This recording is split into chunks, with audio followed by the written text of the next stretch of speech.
Mungkin saya akan memberikan sedikit pengantar saja pada diskusi kita kali ini. Yang pertama adalah terakhir kita melihat bahwa ranking demokrasi di Indonesia itu terus mengalami penurunan. Kita prihatin dengan situasi yang demikian, terutama naiknya praktek politik identitas, kemudian ada juga praktek politik transaksional, kemudian praktek politik kira-kira tidak cerdas lah, ya, kira-kira seperti itu cukup mewarnai di kehidupan kita sehari-hari dan gampang sekali kita jumpai. Ya. Nah, pertanyaan menarik dari host tadi terkait dengan bagaimana keadilan pemilu 2024. Tentu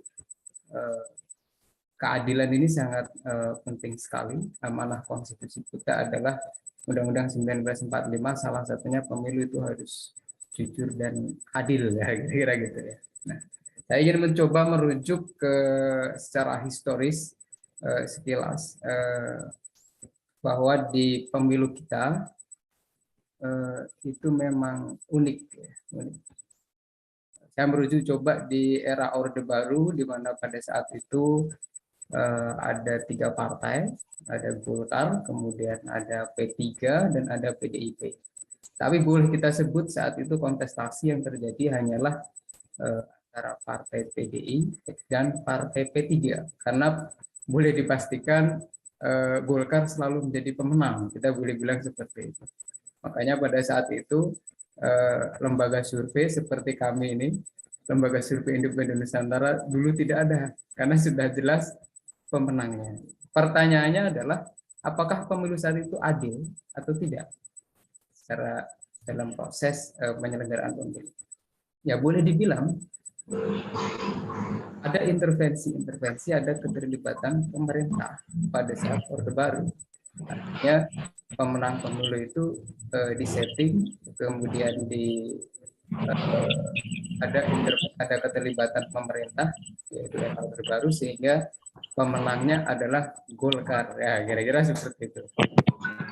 Nanti silahkan coba dicek pada saat riset nanti apakah ini benar tesis yang kita ungkapkan ini. Nah, kemudian masuk di awal-awal era reformasi itu cukup menggembirakan. Kita melihat bahwa pemilu tahun 99 itu sangat menarik, di mana mesin politik parpol atau partai itu meskipun tidak berjalan dengan baik, tapi semangat masyarakat untuk ikut berbondong-bondong di pemilu itu sangat luar biasa. Sehingga mendorong praktek politik uang, kemudian pemilu itu apakah tetap terjadi kecurangan? Masih terjadi juga. Bedanya kalau di Orde Baru kecurangan dilakukan atas keterlibatan pemerintah misalnya, justru di reformasi sebaliknya mulai bergeser, kira-kira seperti itu. Mulai bergeser di mana pemerintah mulai tidak terlibat. Kecurangan itu terjadi adalah antara kontestan, antara parpol, antara kandidat, nah, antara tim sukses. Nah, kira-kira seperti itu. Nah, belakangan kemudian di tahun 2004, nah ini kita sangat prihatin, kecurangan itu sangat luar biasa, semakin masif. Karena berbagai faktor, sehingga kita boleh menyebutkan bahwa dari setiap pemilu ke pemilu, keadilan pemilu itu belum bisa didapatkan. Praktek politik uang cukup berakhir merajalela, kemudian pelanggaran-pelanggaran juga pidana pemilu, kemudian administrasi, kemudian bahkan politik identitas juga masih dipraktekkan. Nah, ini di mana sisi keadilan pemilu kita? Nah, ini justru yang banyak dicari ya para kontestan kita, terutama caleg-caleg saat ini, kemudian mungkin sampai level presiden sekalipun mengeluhkan di mana keadilan untuk pemilu kita. Nah, ini bisa dibahas secara menarik, ada di sini Bang Sahroji juga. Nanti kita bisa melihat bagaimana pelanggaran-pelanggaran itu terjadi. Ada juga pakar kita, ya kan. Nah, saya coba nanti akan mengurai. Kebetulan beberapa tahun yang lalu saya bersama Wat Baret Scott, kemudian Aspinall, melakukan riset di 40 kota, bagaimana praktek politik uang itu terjadi, kira-kira gitu. Begitu pengantar Bang Laude, terima kasih. Nanti kita dialog. Oke, baik. Terima kasih atas pemaparannya dari Founder Lembaga Survei, Pak Yasin Muhammad. Kemudian Pak Yasin membahas terkait kecurangan-kecurangan yang ada di pemilu yang lalu, yang beberapa tahun yang lalu. Kemudian saya ke Bang Sakodi dulu. Bang, itu gimana terkait pandangan dari Bawaslu sendiri terkait kecurangan-kecurangan yang terjadi di bangsa kita hari ini? Ada penyampaian-penyampaian yang bisa disalurkan mungkin ke teman-teman sekalian mungkin. Bang, oke, pada Bang Sakodi saya persilakan.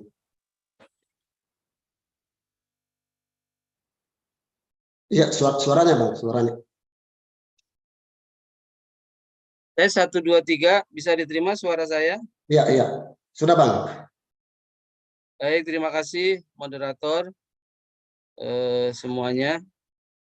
Bismillahirrahmanirrahim. Assalamualaikum warahmatullahi wabarakatuh. Waalaikumsalam. Selamat sore, salam sehat, salam sejahtera buat kita semua. Salam, Om Swastiastu, Namo Buddhaya, salam kebajikan. Yang sama-sama kita hormati, panitia laksana kegiatan hari ini, diskusi terkait dengan penegakan hukum pemilu. Alhamdulillah wa syukurillah birahmatillah binikmatillah la haula wala quwata illa billah wa ma sallallahu alaihi sayyidina Muhammad wa ala sayyidina Muhammad wa barik wa sallim ajmain. Bapak Ibu semua yang berbahagia, Pak Moderator, Bapak Haryadin, jurnalis dari Clickers, kemudian beberapa narasumber, ada Bang Mikael Salida, kemudian Bang Yasin Muhammad, dan Bang Rami Musradi Zaini. Salam hormat, salam kenal dari saya. Perkenalkan, saya Sahroji, anggota Bawaslu Provinsi DKI Jakarta. Kemarin baru dilantik 26 Juli 2023. Sebelumnya saya di Ketua Bawaslu Kota Jakarta Timur.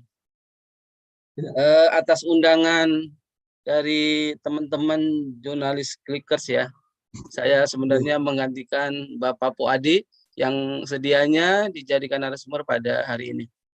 Bapak Ibu semua yang saya hormati, terkait dengan apa tadi, penegakan hukum pemilu ya. Iya. Saya kira fenomena-fenomena yang disampaikan oleh abang kita dari Bang Yasin memang terjadi ya. Jadi pemilu 2019 serentak ya, belum menggabungkan pilkada itu merupakan pemilu pertama kali yang memang serentak dilakukan dan memang meninggalkan residu ya, meninggalkan beberapa permasalahan yang harus diselesaikan ya, dan harus dituntaskan oleh semua pihak ya, termasuk Bawaslu ya sebagai badan pengawas pemilu untuk menuju 2024 agar pemilu dapat berjalan dengan baik, dengan lancar, berintegritas, dan bermartabat. Saya kira ada residu sisa-sisa dari proses pelaksanaan pemilu 2019 maupun 2017 ya, itu menjadi catatan kita ya, sehingga kita sudah membuat apa yang disebut dengan indeks kerawanan pemilu ya, di mana salah satu dari provinsi yang tertinggi ya indeks kerawanan pemilu adalah Bawaslu DKI Jakarta, dengan segala problematika yang memang memotretnya sejak 2017. Nah, terkait hal itu saya kira kita Bawaslu menyiapkan beberapa hal ya terkait dengan tadi tentu isu-isu besar yang masih ada, itu ada politisasi isu SARA, kemudian politik uang, kemudian kampanye hitam, hoax, dan sebagainya. Juga ada turunannya nih yang tahapan sekarang berjalan. Misalkan di data pemutaran data pemilih, apakah masih ada masalah? Sampai saat ini masih ada, nanti kita sampaikan. Apa saja? Nah, ada beberapa hal yang nanti kita sampaikan. Bapak Ibu semua yang saya hormati, memang Bawaslu salah satu penyelenggara pemilu ya, bersama lembaga lainnya, ada DKPP, Dewan Kehormatan Penyelenggara Pemilu, ya, yang mengawasi kita semua, yang melakukan pemeriksaan ya jika penyelenggara pemilu melakukan tindakan-tindakan yang melanggar etik ataupun melanggar kode perilaku, melanggar ketentuan-ketentuan dalam undang-undang pemilu maupun peraturan lainnya. Kemudian ada KPU ya, Komisi Pemilihan Umum, yang memang bertugas melaksanakan teknis penyelenggara pemilu. Dan juga ada Bawaslu, Badan Pengawas Pemilu. Saya bagian dari Bawaslu yang tugasnya antara lain, itu kan ada tugas utamanya, satu, mengawasi seluruh tahapan pemilu. Kemudian melakukan pencegahan ya terhadap tadi adanya dugaan pelanggaran, dugaan sengketa, dan praktek politik uang. Kemudian dalam hal kewenangan kita menerima laporan, memeriksa, kemudian memutus pelanggaran administrasi pemilu dan juga sengketa proses pemilu. Bapak Ibu semua yang saya hormati, tentu prinsip penanganan pelanggaran pemilu yang kita lakukan itu kan berdasarkan beberapa hal. Yang pertama, berorientasi pada perlindungan hak politik. Ya, hak politik masyarakat harus kita lindungi. Terkait dengan hak memilih, maka semua masyarakat yang telah berumur 17 tahun atau telah menikah dan disyaratkan oleh undang-undang bahwa dia sudah memenuhi syarat sebagai pemilih, maka itu harus kita kawal, Bawaslu kawal untuk masuk dalam daftar pemilih tanpa kecuali ya, termasuk teman-teman disabilitas ya. Yang kemarin kita sisir, kita dapat data dari misalkan Dinas Sosial, kita temukan ada beberapa teman disabilitas yang belum terdaftar, kita sampaikan ke KPU agar didaftar. Nah, terkait dengan orientasi perlindungan hak politik, ada hak pilihan dan hak dipilih gitu ya. Saya kira terkait hak pilih ini kan masuk dalam pemutahiran data pemilih. Nah, beberapa hal yang menarik, yang di mana daftar pemilih tetap sudah ditetapkan kemarin tanggal kurang lebih Juli ya. Kalau di kota itu 21 Juli, kemudian 2 minggu setelahnya di tingkat provinsi ditetapkan. Ada beberapa hal yang memang masih menjadi PR kita. Yang pertama, kalau kita bicara DKI, ada sekitar 8.000 pemilih pemula potensial yang belum memiliki KTP. Ya, ini jadi dia namanya sudah masuk dalam data pemilih, tapi KTP-nya belum punya. Nah, ini memang tidak hanya tugas KPU, tapi juga tugas pemerintah daerah, yaitu Dinas Kependudukan dan Catatan Sipil. Bagaimana nanti 8.000 pemilih pemula yang potensial ini bisa diberikan KTP, agar pada saat hari H, mereka mau menggunakan hak pilihnya tidak mengalami kesulitan, tidak mengalami hambatan. Namun isu yang beredar, mungkin juga di tempat lain ya, belangko untuk mencetak KTP itu menipis, gitu ya. Ini isu yang beredar. Sehingga kita sudah menekankan kepada pemerintah daerah agar ini diantisipasi. Jangan sampai nanti pada hari H, teman-teman yang memang sudah memiliki hak pilih, karena tidak membawa KTP dipersulit. Nah gitu kan. Nah terus gimana solusi agar mereka itu bisa, misalkan belangko KTP habis misalkan ini ya. Terus bagaimana? Karena suket sendiri sudah tidak diperkenankan dicetak. Maka kemudian Mendagri dan Disduk Capil DKI Jakarta khususnya juga sudah mensosialisasi adanya identitas kependudukan digital. Ya, dimana kalau kita datang ke kelurahan mau mencetak KTP, kita disuruh untuk coba cross check untuk masuk ke indeks identitas kependudukan digital. Ini jadi solusi untuk mengganti belangko KTP yang kosong. Namun ini juga harus diakui oleh KPU agar diadopsi, dimasukkan dalam aturan gitu ya. Sehingga kalau teman-teman yang pemilih pemula ini datang ke TPS tidak membawa KTP, memang masih bisa membawa kartu keluarga, tetapi kan kadang agak susah kan.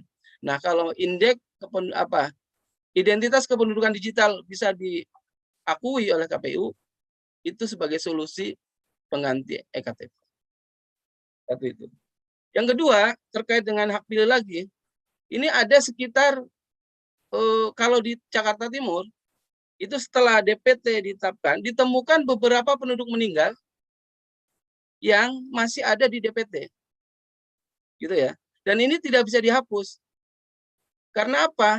Karena aturan KPU di PKPU itu kan merujuk pada ketentuan di Dukcapil bahwa apabila penduduk meninggal yang tidak memiliki akte kematian, datanya nggak bisa dihapus.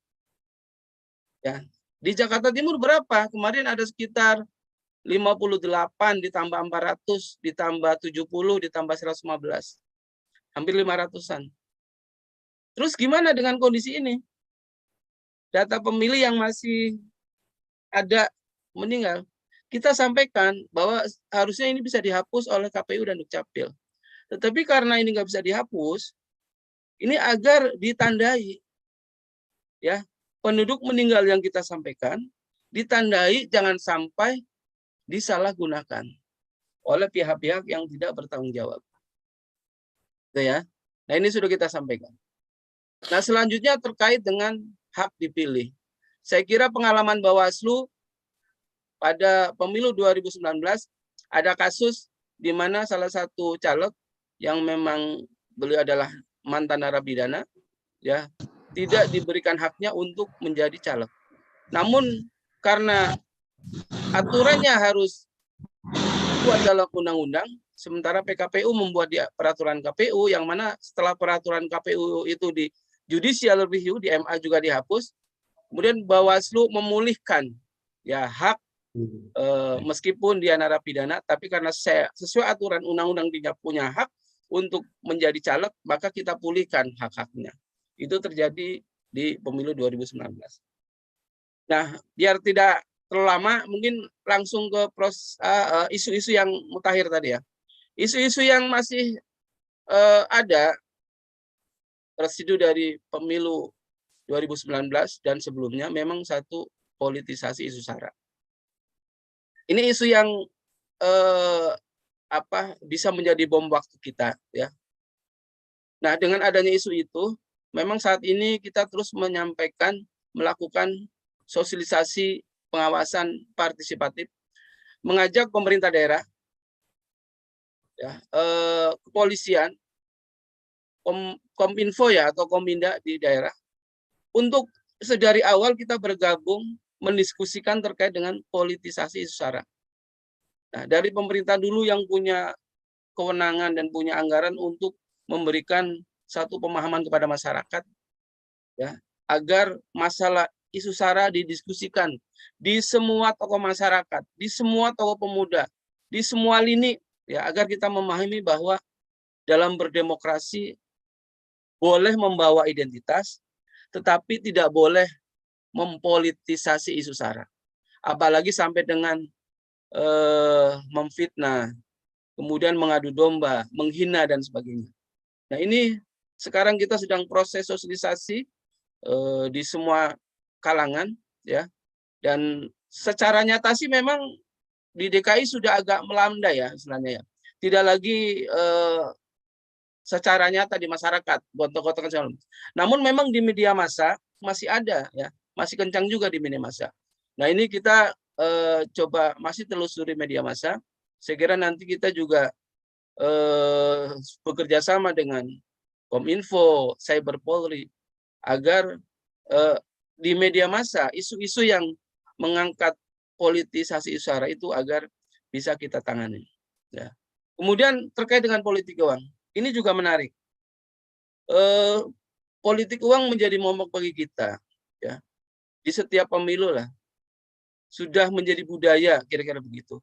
Tetapi bagaimana Bawaslu yang bertugas melakukan pencegahan? Saya kira itu juga sama, dari sekarang kita mensosialisasikan tolak politik uang. Namun fenomena yang berkembang, ini fenomena yang berkembang ya, kayak saya kemarin di Jakarta Timur, ini memang ada fenomena penggalangan, ya, penggalangan di mitra-mitra kerja pemerintah memang. Misalkan mitra pemerintah itu kan ada FKDM, ada LMK, ada RT RW gitu ya, Jasa Wisma. Ini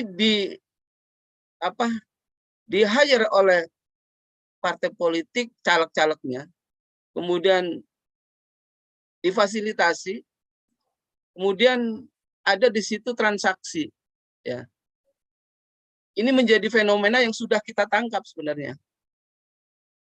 Nah, langkah selanjutnya bagaimana Bawaslu Kota Jakarta Timur? Mungkin kita nanti akan bergerak ke kota-kota yang lain. Kita sudah sampaikan kepada pemerintah sendiri bahwa agar mitra pemerintah, ya, RT, RW, LMK, PKK dan sebagainya, yang memang tujuan didirikannya lembaga-lembaga ini, forum-forum ini adalah untuk membantu pemerintah.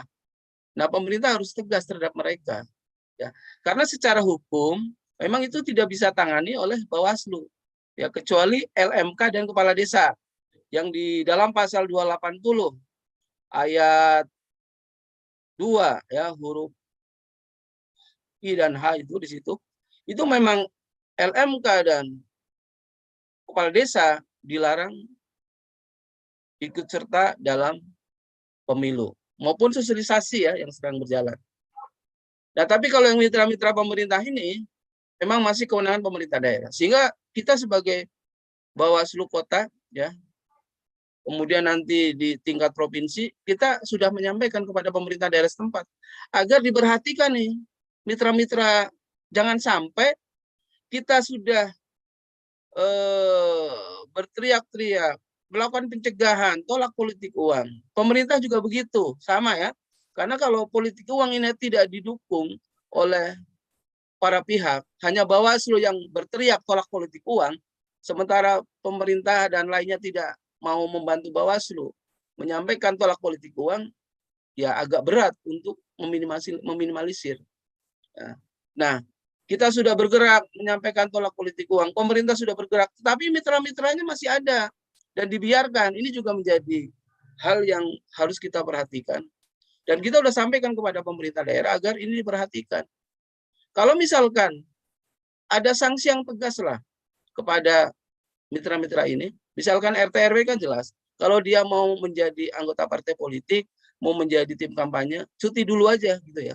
Jangan menjadi RT RW dulu, jangan menjadi anggota FKDM dulu, cuti ya, silakan menjadi tim kampanye, menjadi tim sukses, sehingga clear tugas mereka.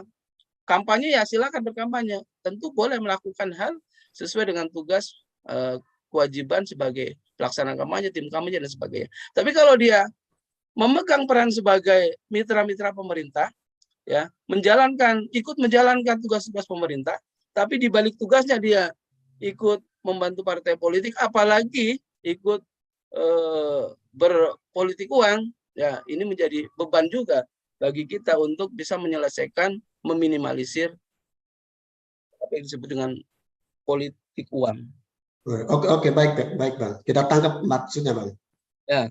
Ya. Dan yang lainnya saya kira beberapa hal terkait dengan pelanggaran, saya kira Bawaslu sudah banyak melakukan pelanggaran. 2019 saya kira ada laporan 4.000 sekian, temuannya 18.000 sekian. Dan ini sudah kita tangani ya secara masif di berbagai daerah, termasuk di Bawaslu DKI Jakarta ya. Dan ini menjadi catatan kita memang bahwa pelanggaran masih banyak dan kita tetap berusaha untuk melakukan pencegahan ya, agar tidak meluasnya dugaan pelanggaran dan potensi sengketa di pemilu 2024. Mungkin itu dulu dari saya. Mungkin agak kepanjangan waktunya. Nanti bisa berdiskusi lebih lanjut. Terima kasih moderator. Oke, siap, Pak. Mohon maaf apabila ada hal yang pas. Terima kasih. Assalamualaikum warahmatullahi wabarakatuh. Ya, waalaikumsalam warahmatullahi wabarakatuh. Oke, baik, terima kasih atas paparannya dari Bang Sakroji. Kemudian kalau saya melihat tadi apa yang dipaparkan oleh Bang Sakroji terkait ini apa namanya kecurangan-kecurangan yang ada di pemilu, apa namanya masih banyak yang mesti kita jadikan sebuah pelajaran untuk kita bergerak sama-sama kita mengawal pemilu kita. Tapi saya sebelum ke situ saya ke Bang Yasin dulu. Apa yang menjadi apa namanya gimana melihat terkait potensi-potensi yang menjadi masalah-masalah tadi yang disampaikan oleh Bang Sakroji terkait kecurangan semakin masif. Mungkin ada penyampaian-penyampaian yang urgent mungkin sebelum kita menutup diskusi kita karena waktu kita menjelang sampai jam 5 sore nanti. Mungkin singkat saja, Bang. Ya, narasumber yang dua bagaimana? Ya, narasumber yang kedua ini apa namanya ada mungkin kendala dari Oke. koneksi jaringannya kali. Baik. Terima kasih Bang Laude, Bang Sakroji. Ini tadi luar biasa sekali kita mendapatkan update terkini bagaimana praktek politik uang, kemudian ancaman politik sara di pemilu 2024 ini cukup sangat mengerikan, kira-kira seperti itu. Nah, kalau melihat dari budaya, kemudian perilaku politik, perilaku pemilih kita hari ini, kita tidak bisa menggaransi bahwa pemilu 2024 itu prinsip adil itu akan tercapai di tahun 2024. Kemudian dari penegakan hukum mungkin Bawaslu sudah mungkin banyak sekali yang ditangani, ada 4.000, tadi ada 18.000, bahkan ada sampai 20.000 yang ditangani oleh Bawaslu berdasarkan laporan Bawaslu RI. Cuman yang menjadi pertanyaan publik adalah efek jera. Nanti Bang Sakroji bisa cek bahwa praktek politik uang mungkin ada yang dipidanakan. Kemudian pelanggaran-pelanggaran administrasi, pelanggaran kode etik. Namun pada fakta ketika pemilu kemudian dilaksanakan, hal yang sama diulang kembali. Kira-kira seperti itu ya. Meskipun sudah ada sanksi pidana, bahkan undang-undang pemilu itu pidananya mungkin lebih banyak undang-undang yang berjalan sekarang dibanding undang-undang pemilu sebelumnya. Artinya apa? Baik sistem pemilunya maupun regulasi yang dibuat, kemudian keberadaan Bawaslu sendiri, menurut kacamata hasil riset kami bahwa budaya yang namanya praktik politik uang itu masih sulit sekali. Artinya keadilan itu akan sulit dicapai pada pemilu 2024. Ya, boleh dipastikan kecurangan, praktek-praktek itu akan tetap terus terjadi. Apa sebenarnya penyebab utamanya? Kita tidak tahu yang memulai siapa lah, kira-kira gitu ya. Praktek yang membuat pemilu ini tidak adil. Saya melihat di pemilu awal 99 itu cukup menarik. Ya. Menariknya di mana adalah masyarakat berbondong-bondong antusias, bahkan gerakan di lapangan tersebut itu mirip seperti di negara-negara lain. Mesin politik itu berjalan dengan baik dan menggunakan mesin kesadaran masyarakat untuk ikut pemilu. Contoh misalnya posko-posko, kemudian relawan, kampanye dan sebagainya itu mereka menggunakan anggaran sendiri. Nah, para pemilih dulu itu di awal-awal pemilu 99 itu pakai anggaran sendiri, Pak. Nah, berbeda dengan sejak tahun 2004. Nah, di Indonesia kita harus akui bahwa yang namanya pendidikan politik melalui mesin politik bernama parpol, institusi parpol itu belum sempurna, sehingga untuk mendulang suara banyak orang menggunakan mesin politik bernama relawan. Nah, ini yang menarik. Dulu relawan itu gratis, menurunkan relawan ya. Faktanya sejak pemilu langsung 2004 itu bergeser. yang namanya relawan, posko dan sebagainya itu harus menimbulkan cost atau biaya. Dan ini Bang Saroji nanti bisa cek di beberapa pengakuan para caleg itu demikian, bahwa mereka sulit sekali mencegah politik uang karena budaya yang kuat sekali. Satu sisi institusi parpol memang belum sempurna, pendidikan politik juga tidak mungkin dilakukan dalam waktu sesaat. Gitu. Nah ini yang tantangannya sangat cukup berat sekali. Jadi problem yang kita hadapi adalah perilaku pemilih yang memang boleh dikatakan jika dibandingkan di negara-negara lain kita harus mengejar cukup harus bekerja keras. Nah pertanyaannya kemudian adalah di mana kunci dari semua ini untuk mendorong pemilu kita menjadi pemilu yang adil dan penegakan hukumnya juga artinya punya efek jerah.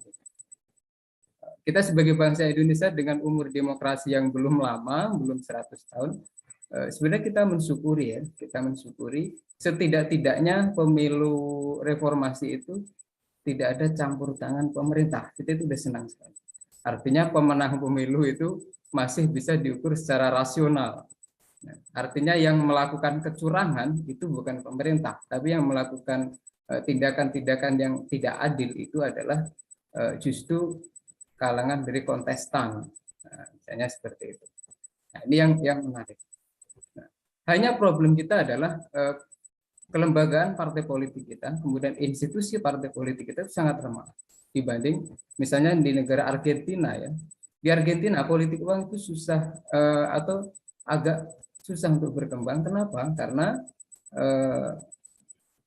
parpol, institusi parpol itu bekerja dengan baik. Dia cukup dekat dengan kontestan. Dia cukup dekat dengan para pemilih dan dia selalu menyampaikan aspirasi dan kemudian merealisasikan melalui kedekatan dengan partainya. Sementara di Indonesia Anda bisa lihat sendiri parpol itu biasanya hanya hadir saat-saat tertentu, kemudian pengurus-pengurus parpol pun mungkin nanti bisa dicek belum tentu mereka bekerja memang untuk partai politik berdasarkan ideologi. Kadangkala dari politisinya itu sudah bersifat pragmatis, ikatan ideologi, kemudian upaya pendidikan pemilih ini pun juga jarang sekali kita jumpai di lapangan. Nah ini yang menjadi PR. Artinya kuncinya sebenarnya di pendidikan politik. Dan pendidikan politik itu dari mana? Perbaikannya harus dari partai politik mestinya untuk mencapai keadilan pemilu. Nah, pertanyaan kemudian Bang Laude, lalu buat apa ada Bawaslu? Buat apa ada KPU dan sebagainya? Idealnya dalam penyelenggaraan demokrasi itu mestinya dulu bernama Panwaslu kemudian menjadi Bawaslu itu nggak perlu lama-lama, kira-kira seperti itu. Seharusnya kalau kita sudah settle, kita sudah baik, institusi itu dikelola oleh mungkin di Kemendagri ya, kira-kira seperti itu. Sama seperti institusi KPK dalam penegakan hukum, ya mestinya KPK itu umurnya tidak terlalu lama, mestinya justru lembaga legislatif, lembaga yudikatif lah yang kira-kira kejaksaan, kemudian jaksa agung yang berperan aktif dalam sebuah negara. Nah, tapi kita dalam masa transisi maka kita butuh Bawaslu, kira-kira seperti itu. Dalam masa transisi kita butuh KPK untuk menegakkan hukum tindak pidana ya. Untuk pemilu tentu ada Gakumdu, gabungan hukum terpadu antara polisi, kemudian ada Bawaslu dan sebagainya. Begitu Bang Laude, kalau kita melihat sementara dari saya, silakan. Terima kasih. Oke, baik, terima kasih dari Bang Yasin atas pemaparannya. Mungkin saya menyapa dulu dari narasumber kedua kita, Bang Mikael mungkin belum ini ya, belum tersambung dengan kita ya. Oh belum.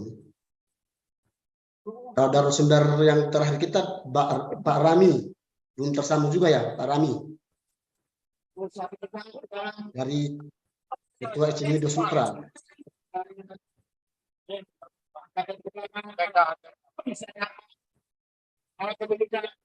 mungkin ada kendala dari beberapa narasumber kita. Kemudian saya ke Bang Sakroji dulu sebelum kita mengakhiri diskusi kita pada kesempatan sore ini. Ini Bang, itu yang dibahas terkait dari Pak Yasin tadi, saya menangkap begini, kita di negara kita semakin masif kecurangan dari pemilu ya, begitu. Kemungkinan yang dibahas dari Bang Yasin tadi, terus untuk apa Bawaslu dan itu dan sebagainya? Kok bisa tetap ada kecurangan-kecurangan begitu? Tanggapannya dari Bang Sakut gimana Pak terkait mengantisipasi atau kecurangan-kecurangan itu? Baik. Terima kasih Bapak Ibu semua yang saya hormati. Jadi tentu Bawaslu ada dibentuk karena undang-undang, ya, Undang-Undang Nomor 7 Tahun 2017 tentang Pemilihan Umum, di mana Bawaslu dibentuk dengan tugas tadi untuk melakukan pencegahan, ya, dan penindakan. Ya. Pengawasan, dalam pengawasan ada pencegahan dan penindakan. Tentu pencegahan ini kan kita maksimalkan secara masif juga. Kita menyampaikan sosialisasi pengawasan partisipatif, ya. Turun ke kampus-kampus, mengajak mahasiswa untuk tadi sama-sama mengawal demokrasi, mengawal pemilu, tolak itu sara, tolak politik uang, dan tolak berita bohong. Itu kita dari kampus ke kampus berjalan, ya. Bahkan pendidikan itu, sosialisasi itu kita lakukan ke SMA-SMA juga, ya, oleh Bawaslu Kota. Nah, ini maksimalisasi yang sudah kita sampaikan. Kemudian kita koordinasi dengan tokoh-tokoh masyarakat, ya, dengan tokoh-tokoh pemuda juga kita hadirkan, kita diskusikan. Ini maksimalisasi yang bisa kita lakukan terhadap pencegahan-pencegahan adanya potensi-potensi dugaan pelanggaran. Nah, mudah-mudahan dengan kita melakukan sosialisasi yang masif, ya, tadi pendidikan politik, ya, pendidikan terkait pemilu dan pengawasan kita sampaikan, lambat laun kesadaran itu akan muncul. Bahkan kita kemarin kalau di Jakarta Timur, ya, kita itu sudah mau menyampaikan kerjasama dengan PKK, ya, kan ada PKK nih, ibu-ibu PKK. Saya kira ibu-ibu ini termasuk komunitas yang dahsyat untuk menolak politik uang, ya. Jadi kalau ibu-ibu sudah bilang kepada bapaknya, suaminya, bilang kepada anak-anaknya, tolak politik uang gitu kan. Jangan sampai pulang ke rumah dengan bawa politik uang. Saya kira ini dahsyat. Nah, ini kita sudah mencoba mengkolaborasi itu. Namun di ujung jabatan saya di ketua belum, ya, karena waktu dan sebagainya, ya, mereka juga sibuk sehingga ini belum terlaksana, tapi kita akan jalankan ini. Program ini akan kita sampaikan kepada PKK itu. Dalam satu kota itu ada sekitar 30 ribuan anggota, belum yang ke bawah, ya. Jadi ini sebenarnya komunitas yang dahsyat untuk menjadi benteng bagi keluarga agar tadi bisa bersama-sama menolak politik uang, menolak isu sara dan berita hoax melalui ibu-ibu, ya. Ibu-ibu kalau sudah bergerak saya kira dahsyat sekali. Nah, ini perlu kita galakkan. Termasuk juga kepada pemuda-pemuda Karang Taruna kemarin, ya. Kita sudah elaborasi, ya. Sudah berdiskusi bagaimana caranya, namun karena waktu ini belum terlaksana. Tapi ini masih ada waktu saya kira. Nah, kita akan coba galang itu dari sisi pemuda, dari sisi ibu-ibu untuk bersama-sama, ya, untuk tolak politik uang. Kedua, saya kira sosialisasi ini juga kita sampaikan kepada partai politik, ya. Saya kira sama, partai politik kan yang pembuat undang-undang di DPR, ya, untuk menyatakan bahwa tidak boleh ada politik uang, politik isu sara, berita hoax dan sebagainya. Tinggal memang implementasi di lapangan, kadang kan ada yang tadi sebagaimana disampaikan oleh Yasin, beberapa kontestan caleg mungkin, ya, yang tadi karena mungkin visi misinya kurang kuat, karakternya kurang kuat di masyarakat gitu, ya, baru muncul gitu kan. Kemudian apa nih yang bisa kita lakukan gitu lah. masuklah tadi politik uang segala macam. Tapi saya kira teman-teman partai juga sudah sadar itu, ya. Saling membangun untuk bagaimana mengawal demokrasi ini tanpa politik uang. Nah, kemudian saya kira secara tugas dan kewajiban sebagaimana Bawaslu Emban, ya, pasal 93 dan turunannya, kita secara tegas juga melakukan penanganan secara masif. Saat ini kan masa sosialisasi partai politik, ya. Jadi sosialisasi politik yang sudah berjalan sejak 3 hari setelah ditetapkan sebagai partai politik 14 Desember ini berjalan. Kemudian dalam proses sosialisasi itu kan memang juga ada bukan transaksi, pemberian-pemberian, ya, dari beberapa calon, bacalek sebenarnya kan. Saya kira kalau kita bicara sosialisasi memang bisa dilakukan oleh partai politik, gitu ya, partai politik yang bersosialisasi. Namun ada tadi bacalek-bacalek yang orang bilang ya mencuri star singgah, cuman dia sosialisasi, memperkenalkan diri dengan memberikan gitu ya bantuan dan sebagainya. Ini kan kalau masa sosialisasi nggak ada aturan yang clear terkait tadi pembagian. Karena sosialisasi hanya diatur ya kalau dulu di PKPU 33 tahun 2018 pasal 25 ya kemudian berubah menjadi PKPU nomor 15 tahun 2003 pasal 69 pasal 79 itu kan memang aturannya sedikit. Tidak sampai kepada tadi bagaimana kalau ada sosialisasi kemudian memberikan sesuatu, nggak sampai. Politik uang oleh Undang-Undang Nomor 7 Tahun 2017 hanya diatur ya pada masa kampanye, masa tenang dan hari H. Nah, terus bagaimana dengan kondisi sekarang nih? Nah, jika ada partai politik atau bacalek yang sosialisasi kemudian ternyata dia juga berkampanye, ya kan sosialisasi boleh, berkampanye nggak boleh. Dia sosialisasi sambil berkampanye. Bedanya apa? Ada ajakan untuk memilih, ajakan untuk mencoblos, ajakan untuk memenangkan salah satu partai. Itu kita semprit. Kita proses sesuai penanganan pelanggaran. Memang masih masuk pada pelanggaran administrasi. Kalau kita lihat di Jakarta Timur, ada 3 yang diproses pelanggaran administrasi. Jakarta Timur ya, kota lain nanti kita lihat. Itu karena dia sosialisasi dan berkampanye. Artinya kita sudah tegas dalam proses pelanggaran.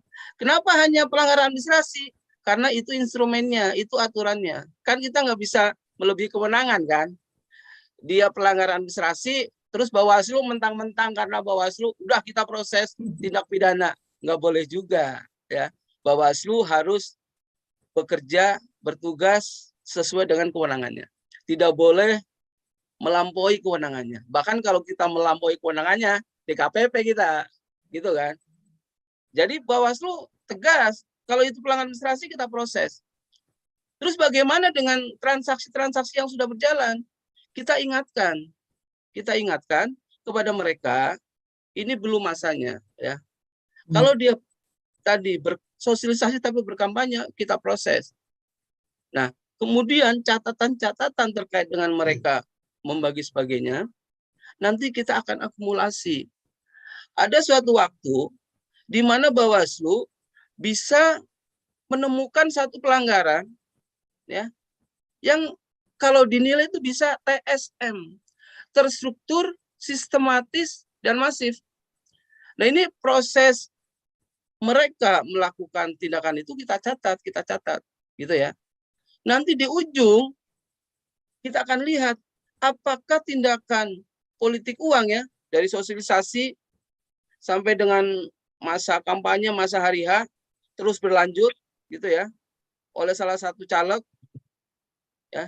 Kalau kita nilai itu ternyata berlanjut nih, terstruktur, sistematis, dan masif. Bisa kita jadi temuan, kemudian kita tentu dilaporkan sebagai temuan kan. Kemudian kita minta kepada Bawaslu agar caleg ini bisa didiskualifikasi karena sudah melakukan tindakan politik uang secara sistematis, struktur, sistematis, dan masif, TSM. Nah, ini menjadi catatan juga, artinya Bawaslu tidak diam terus melewati tindakan-tindakan mereka yang sudah transaksional. Ya, ini kepada mereka yang sosialisasi dan berkampanye, kemudian bagi-bagi. Tapi kalau kita bicara sosialisasi, memang tidak ada aturan. Ini masuk politik uang enggak? Undang-undang tidak mengatur, PKPU juga tidak mengatur. Kasus Madura, gitu ya, bagi-bagi uang. Tentu Bawaslu sudah bergerak melakukan penelusuran terhadap kasus itu. Apakah di situ ada kampanye? Ternyata enggak ada ajakan untuk memilih. Kemudian secara subjek hukum, oh dia sudah sebagai caleg belum. Sementara kalau di pasal politik uang kan, barang siapa, atau bicaranya pelaksana kampanye, peserta dan tim kampanye. Nah, subjek hukum ini kan harus jelas. Siapa nih yang membagi, kan itu. Kalau subjek hukumnya nggak kena, kan tentu kita nggak bisa proses. Tidak semena-mena kan Bawaslu kan. Subjek hukumnya nggak kena, terus Bawaslu tetap melakukan proses. Gitu kan. Nah, itu nanti Bawaslu dianggap arogansi kan. Melampaui hukum yang ada kan gitu kan. Nah, itu juga harus kita jaga. Jadi aturan-aturan kita baca tentu dengan kejadian-kejadian di lapangan. Jika ada kasus-kasus seperti itu, tetap kita analisa, kita kaji. Apakah itu bagian dari politik uang atau belum, ya, atau belum. Tentu ini menjadi catatan kita tadi untuk menuju bahwa oh si A melakukan ini, kita catat. Si B melakukan ini. Nanti pada saat dia sudah ditetapkan sebagai DCT dalam daftar calon sementara, DCS, DCT, dia melakukan itu lagi enggak? Nah, di ujung kalau memang itu bisa kita nilai sebagai tindakan politik uang yang struktur, sistematis, dan masif, kita bisa jadi temuan. Dan kita minta didiskualifikasi berdasarkan putusan Bawaslu yang lebih tinggi. Oke, Gitu ya, gitu Bang. Saya kira Ya. kita bekerja sesuai dengan ketentuan undang-undang. Ya, Mungkin ya. itu, terima kasih. Assalamualaikum warahmatullahi wabarakatuh. Oke, baik. Terima kasih atas pemaparannya dari Bang Sabroji. Mungkin 1 menit kepada Bang Yasin mungkin untuk closing statement sebelum kita mengakhiri diskusi kita pada kesempatan sore ini. Karena kita keterbatasan waktu mungkin begitu. Ya. Kepada Bang Yasin mungkin 1 menit untuk closing statement terkait tema kita pada kesempatan sore ini. Kepada Pak Yasin saya persilakan. Baik, terima kasih Bang Laude. Saya mengapresiasi betul Bang Saharoji bersama Bawaslu ya. Ada upaya-upaya yang sangat luar biasa untuk membangun bersama-sama kualitas demokrasi di Indonesia. Saya pikir mungkin Bawaslu Provinsi DKI bisa menjadi prototipe atau referensi bagi Bawaslu yang lain bagaimana strategi-strategi sosialisasi kemudian membangun kualitas demokrasi melalui di DKI Jakarta. Yang tentu ya masih menjadi PR yang sangat luar biasa. Saya tahu bahwa Bawaslu tidak bisa bekerja sendirian untuk membangun pemilu yang adil. Karena kalau kita merujuk pada negara-negara lain, misalnya di Argentina, kemudian di Jerman dan sebagainya, kunci daripada penyelenggaraan pemilu yang adil, kualitas yang pemilu yang adil adalah di perilaku pemilihnya sebenarnya. Penguatan institusi partai politik sebenarnya itu menjadi kunci. Sayangnya kualitas institusi partai politik di kita masih butuh perbaikan yang sangat luar biasa. Apalagi tren sekarang mungkin Bang Laude dan Gregers di mana berada kita tahu bahwa di internal partai politik semakin tidak demokratis. Ketua-ketuanya kemudian bahkan kebijakan dan struktur organisasinya ada unsur-unsur keterlibatan oligarki di dalamnya, kemudian orientasi ideologi politiknya juga tidak begitu kuat. Ya. Kalau merujuk pada hasil survei kita misalnya, beberapa pemilih itu ketika memilih partai itu tidak berdasarkan kedekatan ideologi dan sebagainya. Hanya beberapa partai yang memang punya ikatan pemilih yang kuat. Contoh misalnya adalah partai PDIP, siapapun ketuanya, siapapun capresnya, siapapun ini, beberapa pemilih kuat itu dia akan memilih PDIP dan capres yang diusung. Nah, ini peluang sebenarnya di para pemilih seperti ini bisa dikurangi praktek politik uangnya. Namun jumlah yang demikian ini sangat rendah sekali.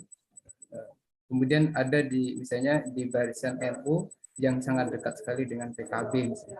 Itu kita jumpai di lapangan, Bang Saruji termasuk di P3, loyalis pemilih ini sebenarnya tanpa dibeli pun dia akan memilih. Nah, ini sebenarnya aset. Seharusnya ini yang diperkuat oleh partai politik, membangun kekuatan pemilih berdasarkan tidak politik popularitas dan elektoral semata, tapi membangun jangka panjang sebagaimana parpol-parpol ini akan menjadi sangat kuat sekali. Nah, sayangnya perilaku pemilih kita sebagian besar masih muda sekali, apalagi generasi milenial dan generasi Z ini kita melihat akses terhadap informasi sangat kuat sekali. Kemudian beberapa platform juga bisa digunakan. Saya pikir apa yang dilakukan melalui strategi Bawaslu itu sangat menarik.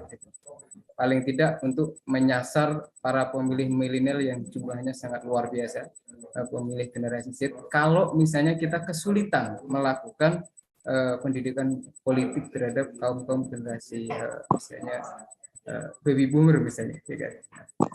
Nah, faktanya hasil riset kita menemukan agak sulit sekali Bawaslu bekerja sendirian dan tentu harus melibatkan berbagai pihak. Tadi kita melihat ada akademisi dilibatkan, kemudian Kementerian Negara juga dilibatkan. Pada prinsipnya di situasi saat ini kita sudah bersyukur bahwa dengan kondisi kecurangan-kecurangan yang ada, setidak-tidaknya tidak seperti masa Orde Baru. Tidak ada intervensi dan keterlibatan pemerintah di dalam memenangkan salah satu kontestan atau parpol. Ini proses demokrasinya sudah satu langkah. Hanya kita punya problem adalah membangun para pemilih yang bagus, membangun relasi antara parpol dengan para pemilihnya, membangun hubungan antara institusi partai politik, kemudian institusi dan penyelenggaranya, kemudian membangun ini antara kontestan dengan pemilih. Nah, ini yang masih sangat disayangkan, hubungannya masih bersifat sesaat dan transaksional, atau yang penting saya menang, hari jadi selesai. Nah, ini pikiran-pikiran politik saat ini yang masih cukup kuat, baik di kubu kontestannya, baik politik pragmatis di partai politiknya, maupun di masyarakatnya juga. Nah, kita nggak tahu nih Bang Saruji, kayak ayam dengan telur duluan yang mana yang memulai budaya ini. Nah, ini tapi kita punya semangat yang sama untuk membangun kualitas demokrasi. Terima kasih Bang Riyadi, Bang Saruji. Assalamualaikum warahmatullahi wabarakatuh. Waalaikumsalam warahmatullahi Waalaikumsalam. Oke, baik. Terima kasih atas kesempatannya Pak Yasin sebagai closing statement di acara kita pada kesempatan sore ini. Mungkin karena kita mungkin keterbatasan waktu, kira-kira begitu ya. Mungkin ada di kesempatan ke depan di di waktu-waktu lain kita bisa sharing kembali di acara-acara seperti Mungkin ini. sebentar moderator, saya menyampaikan kepada teman-teman. Oh, iya. Iya. Ya, Bapak Ibu semua yang saya hormati, pemilu ini kan milik kita, milik rakyat. Sebenarnya kehendak pemilu itu ada pada kita. Kita mau kemana itu kan rakyat sebenarnya. Iya. Ya maka kita sebagai rakyat harus ya tentu sadar bahwa ini bangsa ada di tangan kita gitu kan. Sehingga ya mari kita kawal bersama pemilu ini. Tentu tadi Bawaslu terbatas ya. Bahkan di kelurahannya cuma satu kan itu kan. Untuk mengawal satu kelurahan yang ada 10 RW, 10 RT, 20 RW dan sebagainya. Nggak mungkin. Sehingga memang kita lah yang masyarakat semua yang membantu Bawaslu. sampaikan informasi apapun, saya kira kita akan bergerak. Karena Bawaslu juga harus responsif terhadap hal-hal yang ada di masyarakat. Ya, tentu kita responsif untuk melakukan pencegahan dulu, ya pencegahan, sehingga informasi awal yang masuk, laporan-laporan pengaduan yang masuk, kita akan telusuri. Ya, tentu penelusuran ini juga dalam rangka penanganan pelanggaran, juga dalam rangka penindakan. Dengan kita turun ke lapangan, kita penelusuran, yang mau melakukan politik uang nggak jadi, gitu ya. Yang sudah siap-siap mau membagi jadi bubar, gitu kan. Yang mau menerima karena ada Bawaslu nggak jadi bubar, gitu kan. Dan kita akan melakukan itu, turun ke lapangan jika ada informasi bahwa terjadi dugaan-dugaan politik uang. Tentu isu SARA pun begitu, kita akan mendekati masyarakat, berkoordinasi gitu ya. Pelajaran kita 2017-2019 sudah cukup, dan Bawaslu akan bergerak untuk berada di tengah masyarakat agar politisasi SARA tidak terjadi ya meluas. Tentu ini butuh dukungan dari masyarakat, dari tokoh agama, tokoh tokoh agama, kemudian pemerintah dari tingkat kelurahan, kecamatan, gitu ya, mitra-mitra pemerintah, RT RW, FKDM, LMK dan sebagainya, berjuang bersama-sama mengawal demokrasi yang berintegritas dan bermartabat. Saya kira itu dari saya. Terima kasih. Assalamualaikum warahmatullahi wabarakatuh. Oke, baik. Terima kasih atas kesempatannya Bang Sakroji. Itu mungkin kira-kira di acara paling terakhir kita, di acara diskusi ini. Nanti di lain waktu kita bisa sharing kembali. Oke teman-teman, baik teman-teman sekalian. Mungkin itu dari diskusi kita pada kesempatan sore ini. Saya akhiri dengan ucapkan alhamdulillahirabbil alamin. Assalamualaikum warahmatullahi wabarakatuh. Salam. Waalaikumsalam. Terima kasih. Assalamualaikum. Terima kasih Bang atas kesempatannya. Terima kasih Bang Yasin. Terima kasih, Terima kasih moderator semua, Pak Imam Mawar, Pak Aprizal, Pak Subandi, Pak Anong Riyadi. Terima kasih waktunya. Bapak Hairunas, Pak Hendi, Pak Miko, Pak Henry, Pak Ruli, Pak Sumaryani, Pak Andrianto, Pak Ujang,